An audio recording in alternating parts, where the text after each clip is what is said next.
Welcome to your anti-typing and recovery class. My name is Katie Be Happy. I'm going to take you and guide you through some anti-slouching, texting, typing, and anything that helps with the wrists and forearms to build more flexibility. So on your shins, just like you are, we're in hero's pose, stretching out your ankles. Lift your head right over your booty, shoulder blades, pull them up to your ears. Close your eyes, breathe in, shoulders up. And then as you exhale, shoulders down and back. Do 2 more of those. Inhale, shoulders up, try to inflate your lungs as much as you can. Exhale, down and back. Last one, breathe in. Breathe out. If you're trying to create deeper diaphragmatic breathing, breathe only through your nose. Now shift forward into tabletop. Spin your fingers sideways like you were peacock feathers with your hands, and then just shimmy side to side. If you want to micro bend your elbow a little bit, that feels good in my body to kind of do. This might be where you stay. Depending on your wrist flexibility today, you can turn your fingertips backwards. Now here's the key with turning them backwards. Micro bend your elbows and lean back a little bit rather than locking out your joints too hard. If it feels good to lock them out, cool. Just be mindful that there's no stinging or piercing sensation. And then just keep wiggling. We're gonna be here for about another minute. So I want you to play with the dimensions. Do your fingers feel good more at a 45-degree angle or a 90? Maybe if you flip them a little bit or kind of like walk your hands. I spent time this past weekend with a little kitten, and the kitten was like kneading, you know, like how they used to get milk from their mom. It's almost like you're kneading the ground with your hands, patting, patting, patting, massaging out the different parts of your metacarpals, the fingers and the phalanges, opening the webbing between your fingers, creating more space. Breathe in. Breathe out. You're about halfway. Maybe now you start to spin in a circle, right? So we get like a circular motion in a clockwise fashion or a counterclockwise fashion. Spinning just a little bit. The whole point of any of these stretches is to become completely present with what you feel like today. So whether you've done stretches like this with me before or not, it doesn't matter. It's always about what you feel like today. You could even repeat this same video multiple times, and it's always gonna feel different. All right, same principle. Take your palms now and flip them in so that the light side of your palms face up. Oh boy. I have to micro bend my elbows a little bit, and be careful not to put too much pressure in the back of your hands. Just enough that it feels like a massage. I'm putting a lot more weight leaning back into my legs. And then shift forward and back, massaging your own hands out.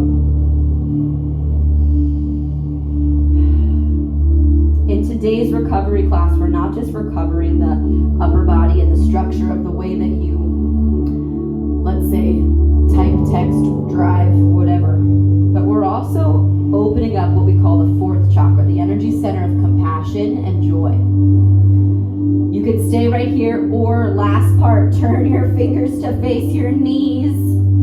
Gorilla arms, bend them out a little bit. Maybe you sway. We'll be here for about 30 seconds. Massaging the edges of your hands. Ooh, becoming acutely aware of what it feels like to push the back side of your palms against the ground. Maybe bending and straightening. So as we recover in this short burst, the idea is to get your head and, more importantly, your heart right.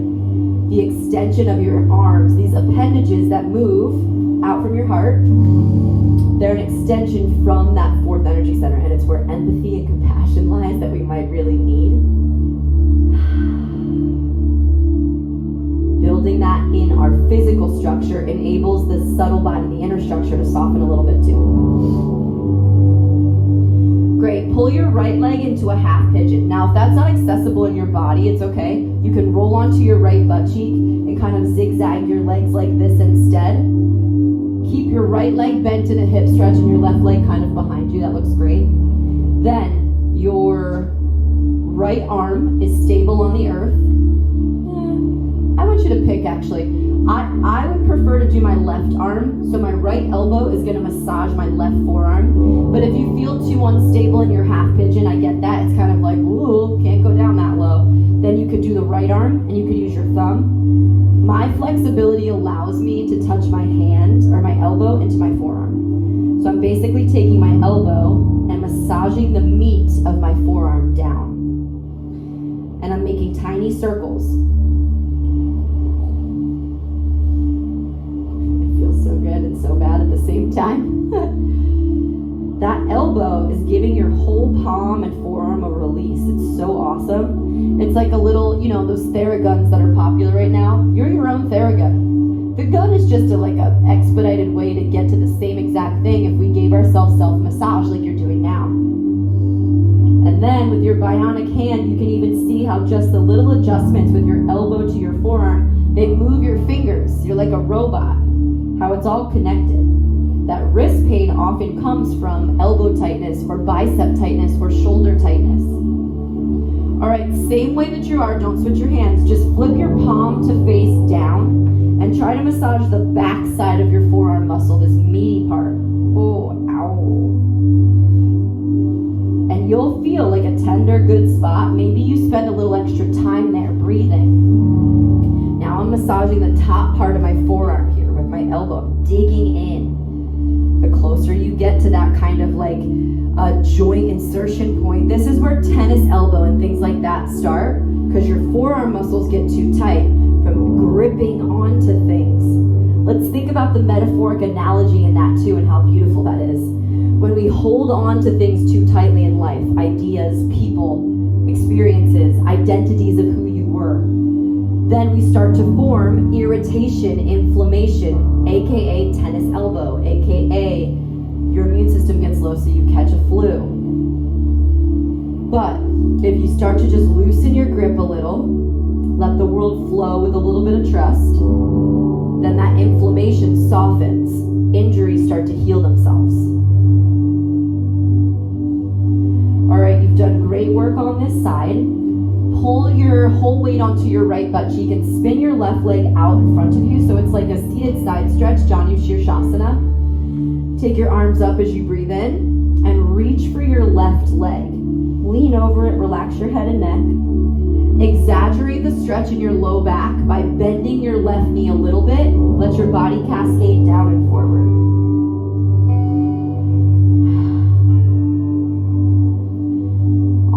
If it's accessible for you to just kind of drape your body with your palms up and elbows, forearms on the sides of your leg, go for it. Maybe it's even accessible to kind of rock your ear to touch your same shoulder.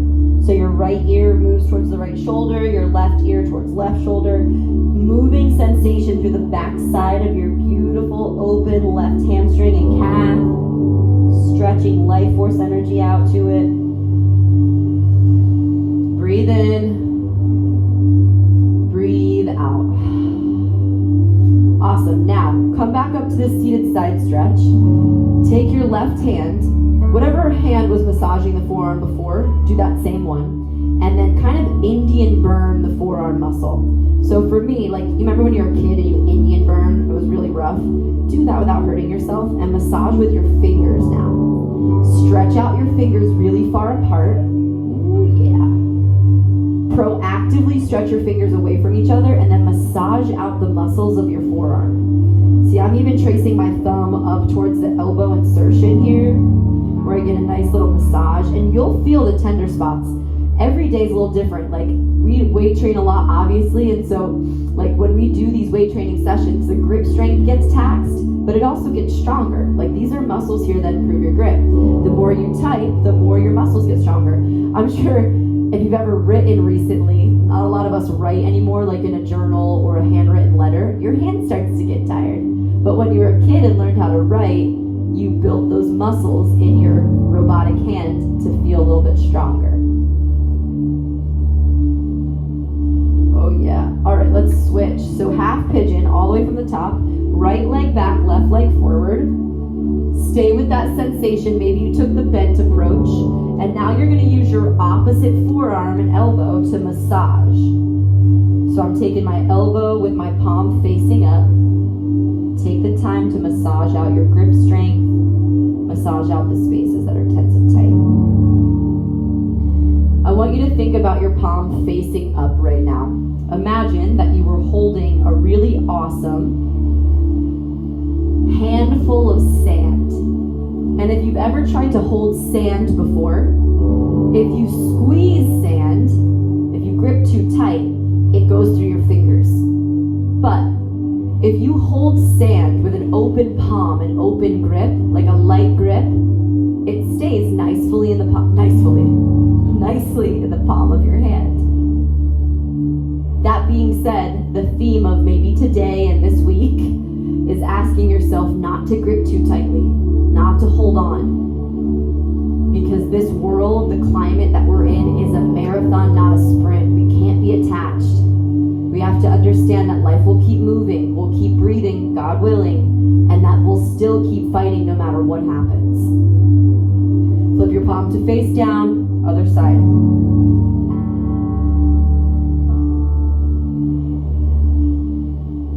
Can you give yourself this innate massage in a way that no one else can? Not even the best masseuse or masseurs could actually feel your body just the way that you do. And in that, there's this understanding that you are your best teacher.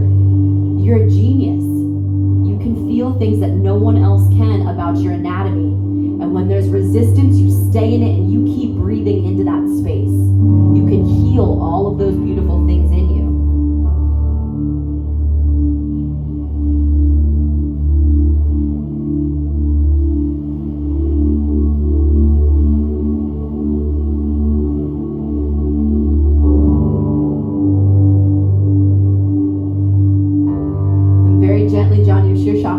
So your right toes turn up, drape your body over your right leg, bend your knee if you need. Your knee can be like a pillow, or if you actually have a pillow at home, that works too.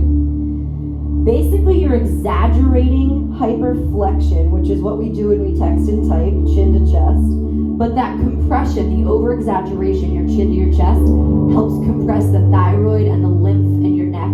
This helps with your immunity, the endocrine system, your metabolic rate, right? How you metabolize the world. The information that you eat, hear, and digest, how you take it in through the throat. It helps you metabolize things faster, not hold on and grip too tightly.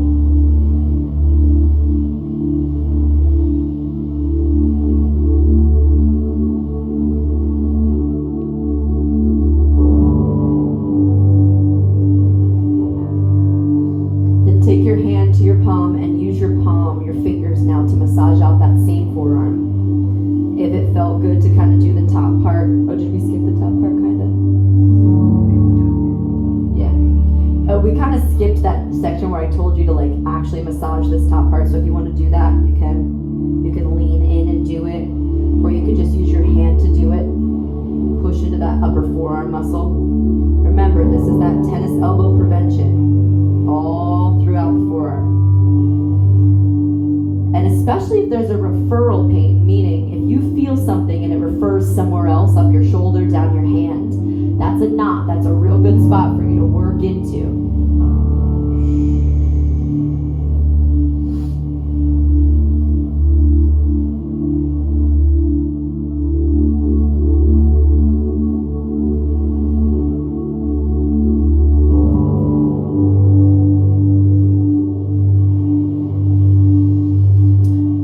Your belly for iron cross.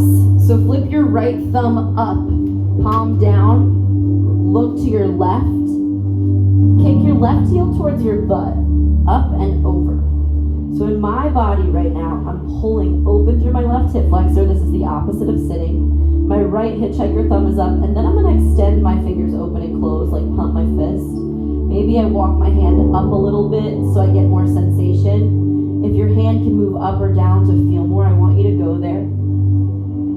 Here's the thing about stretching that I often say to my clients.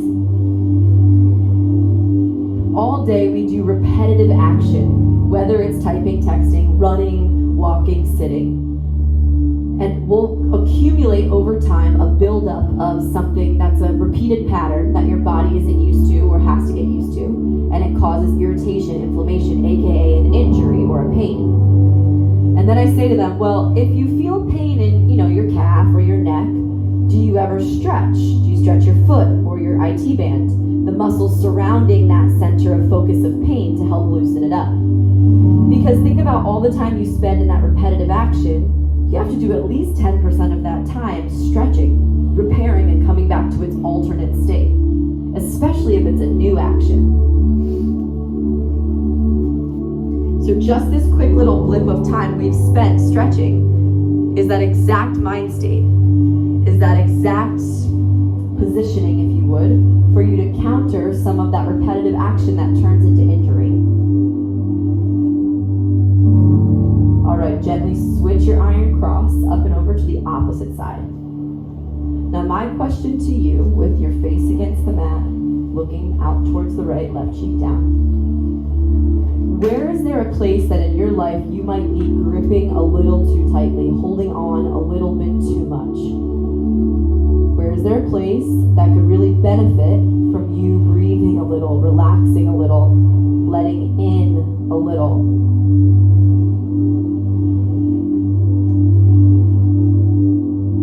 And to end this practice, let's dedicate that best self to opening up. Life is too short to hold on too tightly. And newsflash, everybody leaves, eventually. Whether they leave from their body and pass, or whether they leave you and move on in transition.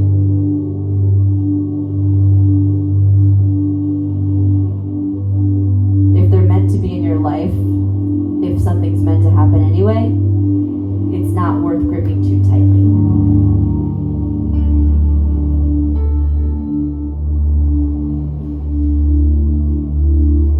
Come back through center, push yourself into hero's pose again, sit back on your shins, lift your head up over your butt, and let's end our class today with affirmations. You can either absorb them by listening and just hearing the words, or let's soak them all in together by repeating out loud.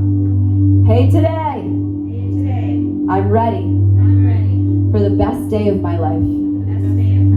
It's a choice I make to be magical, to not grip too tight, to be a lighthouse for people, and to let go and let it flow. Everyone take a deep breath in. Namaste.